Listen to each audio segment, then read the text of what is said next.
نحمده ونصلي ونسلم على حبيبه الكريم أما بعد فأعوذ بالله من الشيطان الرجيم بسم الله الرحمن الرحيم وقضى ربك ألا تعبدوا إلا إياه وبالوالدين إحسانا إما يبلغن عندك الكبر أحدهما أو كلاهما فلا تقل لهما أف ولا تنهرهما وقل لهما قولا كريما صدق الله مولانا العظيم وبلغنا رسوله النبي الأمين الرؤوف الرحيم الكريم ونحن على ذلك لمن الشاهدين والشاكرين والحمد لله رب العالمين۔ آئیے ہمارا سب سے پہلے آقائے نامدار احمد مجتبی محمد مصطفیٰ صلی اللہ تعالیٰ علیہ وسلم کی بارگاہ بیکس پناہ میں ہدیہ درود پاک پیش کریں۔ اللہم صلی علی سیدنا و شفیعنا و نبینا و مولانا محمد وبارک وسلم صلاۃ و سلام علیکہ یا رسول اللہ، صلاۃ و سلام علیکہ یا حبیب اللہ صلی اللہ تعالیٰ علیہ وسلم۔ سرور دو عالم نے مرتبہ وہ پایا ہے، سرور دو عالم نے مرتبہ وہ پایا ہے، ہم گناہ گاروں کو رب سے بخشوایا ہے، ہم گناہ گاروں کو رب سے بخشوایا ہے، اور جو نبی کا دشمن ہے وہ خدا کا دشمن ہے، جو نبی کا دشمن ہے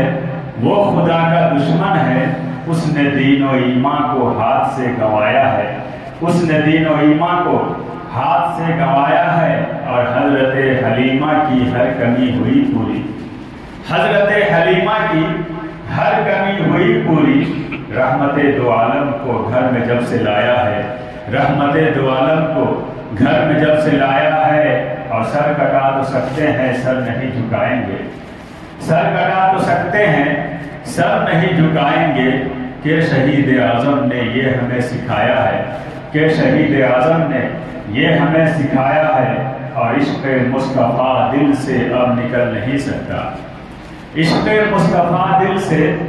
اب نکل نہیں سکتا، میرے اعلیٰ حضرت نے جام وہ پلایا ہے، میرے اعلیٰ حضرت نے جام وہ پلایا ہے، اور اے نظام اب تیرا اوج پر ستارہ ہے، اے نظام اب تیرا اوج پر ستارہ ہے، نعت مصطفیٰ تو نے جب سے گنگنایا ہے، نعت مصطفیٰ تو نے جب سے گنگنایا ہے، پڑھیے درود پاک اللہم صلی علی سیدنا و شفیعنا و نبینا و مولانا محمد وبارک وسلم صلاۃ و سلام علیکہ یا رسول اللہ، صلاۃ و سلام علیکہ یا حبیب اللہ صلی اللہ تعالی علیہ وسلم۔ برادران ملت اسلامیہ، جس طریقہ سے ہمارے اوپر اللہ کی اطاعت ضروری ہے، اللہ کی فرما برداری ضروری ہے، اللہ کا حکم ماننا ضروری ہے، اللہ کی اطاعت ہمارے اوپر ضروری ہے، جس طرح سے اللہ کے بعد اللہ کے رسول کی اطاعت ہمارے لیے ضروری ہے، رسول کی فرما برداری ہمارے لیے ضروری ہے، ٹھیک اسی طریقہ سے اللہ اور اس کے رسول کے بعد ماں باپ کی فرما برداری بھی ہمارے لیے ضروری ہے۔ جس طرح اللہ کا کہا ماننا ہمارے لیے ضروری ہے، جس طریقہ سے اللہ کی اطاعت ہمارے لیے ضروری ہے، جس طریقہ سے رسول کا ادب ہمارے لیے ضروری ہے، ویسے ہی ماں باپ کا ادب کرنا بھی ہمارے لیے ضروری ہے۔ یہی وجہ ہے کہ میں نے اس آیت کریمہ کی تلاوت کیا،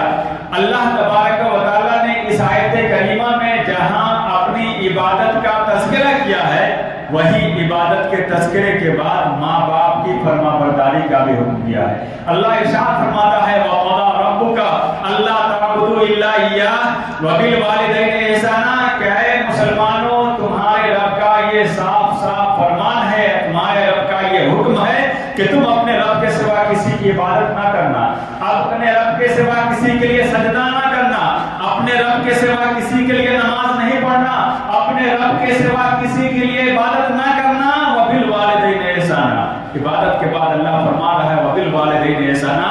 اور اپنے ماں باپ کے ساتھ اچھا سلوک کرنا، اچھے سلوک سے پیش آنا، اپنے ماں باپ کے ساتھ اچھا برتاؤ کرنا۔ اما یبلغن عندک الکبر احدہما او کلاہما فلا تقل لہما اف۔ اللہ فرماتا ہے کہ ماں باپ میں سے کوئی ایک یا دونوں بڑھاپے کو پہنچ جائیں، بوڑھے ہو جائیں، تو تم انہیں اف بھی نہیں کہنا۔ یہ اف کب بولتا ہے آدمی؟ جب ہمارے خلاف کسی نے کوئی بات کر دیا، کوئی کام کر دیا، تو ہم بولتے ہیں اف کیسا کام کر دیا۔ اللہ تبارک و تعالیٰ ارشاد فرماتا ہے کہ اگر ماں باپ سے ایسا کوئی کام سرزد ہو جائے جو اپنے کو گوارا نہ ہو، اللہ فرماتا ہے پھر بھی تم اف تک نہ کرنا۔ فلا تقل لهما اف ولا تنهرهما، اور انہیں جھڑکنا نہیں، وقل لهما قولا کریما، اور ان سے اچھی بات کرنا۔ برادر ملت اسلامیہ، واخفض لهما جناح الذل من الرحمة وقل رب ارحمهما كما ربياني صغيرا، اور اپنے رحمت کے بازو ان کے لیے بچھا دو اور بارگاہ خداوندی میں عرض کرو کہ اے اللہ تبارک و تعالیٰ تو میرے ماں باپ پر ویسے ہی رحم فرما جس طریقہ سے ان دونوں نے مجھے بچپن میں پالا۔ برادر ملت اسلام نے دیکھا آپ نے، جہاں اللہ نے اپنی عبادت کا تذکرہ کیا ہے، وہی عبادت کے تذکرے کے بعد ماں باپ کے ساتھ اس نے سلوک اختیار کرنے کو بھی فرمایا ہے۔ اور آئیے حدیث کی روشنی میں سنائیں آپ کو۔ ان اسماء بنت ابی بکر قالت قدمت علی امی فی عہد قریش وہی مشرکۃ فقلت یا نبی اللہ ان امی قدمت علی وہی راغبۃ افاصلها قال نعم صلیها۔ حضرت عائشہ بنت ابی بکر رضی اللہ تعالی عنہ بیان کرتی ہیں کہ صلح حدیبیہ کے موقع پر میری والدہ میرے پاس تشریف لائی، اس وقت تک وہ دین اسلام میں داخل نہیں ہوئی تھی، وہ حالت کفر میں تھی۔ حضرت اسماء مسلمان ہو چکی ہے لیکن ان کی والدہ مسلمان نہیں ہوئی ہے۔ بارگاہ رسول عرض کرتی ہیں یا رسول اللہ صلی اللہ علیہ وسلم میری والدہ میرے پاس تشریف لائی ہے لیکن یا رسول اللہ ابھی تک وہ دین اسلام میں داخل نہیں ہوئی ہے، وہ حالت شرک میں ہے، حالت کفر میں ہے، یا رسول اللہ صلی اللہ علیہ وسلم کیا میں ان کے ساتھ اچھا برتاؤ کروں؟ سرکار نے فرمایا نعم صلیحا، کہ اے اسماء اگرچہ تیری ماں کافرہ ہے، اگرچہ تیری ماں مشرکہ ہے، لیکن پھر بھی تم ان کے ساتھ اچھا برتاؤ کرو۔ تو آپ اندازہ کیجئے ایک مشرکہ ماں کے لیے، ایک کافرہ ماں کے لیے، ایک ایسی عورت کے لیے جو ابھی دین اسلام میں داخل نہیں ہوئی ہے، وہ ایسی ماں کے لیے اللہ تبارک و تعالیٰ ارشاد فرما رہا ہے کہ تم ان کے ساتھ اچھا برتاؤ کرو۔ جس کی ماں مومنہ ہو، جس کی ماں مسلمہ ہو، جس کی ماں دین اسلام میں داخل ہے، ان کے لیے بدرجہ اولا اور بدرجہ اعظم ضروری ہے کہ وہ اپنے ماں باپ کے ساتھ اچھا برتاؤ کریں۔ برادر ملت اسلامیہ، جس طرح اللہ کی عبادت ہمارے اوپر فرض ہے، رسول کی اطاعت ہمارے اوپر فرض ہے، ویسے ہی ماں باپ کی اطاعت، ماں باپ کی فرمانبرداری بھی ہمارے اوپر فرض ہے۔ جس طریقہ سے ہم اللہ کی عبادت نہیں کریں، نماز نہیں پڑھیں، کل میدان محشر میں پرشش ہوگی، ٹھیک اسی طریقہ سے اگر ہم ماں باپ کے ساتھ اچھا برتاؤ نہیں کریں گے تو کل میدان محشر میں اس کا حساب ہمیں دینا پڑے گا۔ برادر ملت اسلامیہ، سرکار دو عالم صلی اللہ علیہ وسلم نے ارشاد فرماتے ہیں من الکبائر شتم الرجل والدیہ۔ آج کل کیا ہے؟ آج کل کے بچے اپنے ماں باپ کے لیے اف تو دور کی بات ہے، اپنے ماں باپ کو گالی دیتے ہوئے نظر آتے ہیں، اپنے ماں باپ کو مارتے ہوئے نظر آتے ہیں، اپنے ماں باپ کو ستاتے ہوئے نظر آتے ہیں۔ سرکار ارشاد فرماتے ہیں من الکبائر شتم الرجل والدیہ، کہ ماں باپ کو گالی دینا یہ گناہ کبیرہ میں سے ہے۔ برادر ملت اسلامیہ، جب سرکار نے یہ فرمایا کہ ماں باپ کو گالی دینا یہ گناہ کبیرہ میں سے ہے، یعنی جس طریقہ سے نماز کا چھوڑنا گناہ کبیرہ ہے، جس طریقہ سے جھوٹ بولنا گناہ کبیرہ ہے، جس طریقہ سے غیبت و چغلی اختیار کرنا گناہ کبیرہ ہے، ویسے ہی ماں باپ کو گالی دینا بھی گناہ کبیرہ ہے۔ جب سرکار نے یہ فرمایا تو صحابہ کرام کو دیکھیے، صحابہ کرام کے ذہن میں بھی یہ بات نہیں تھی کہ کوئی انسان اپنے ماں باپ کو گالی دے سکتا ہے۔ قالوا وهل يشتم الرجل والديه، صحابہ کرام نے بارگاہ رسول میں عرض کیا یا رسول اللہ صلی اللہ علیہ وسلم کیا کوئی انسان اپنے ماں باپ کو گالی بھی دے سکتا ہے؟ یہ صحابہ کرام کا عقیدہ دیکھیے، صحابہ کرام کے دل و دماغ میں بھی یہ بات نہیں تھی کہ کوئی انسان اپنے ماں باپ کو گالی دے۔ صحابہ کرام عرض کرتے ہیں یا رسول اللہ صلی اللہ علیہ وسلم کیا کوئی انسان اپنے ماں باپ کو گالی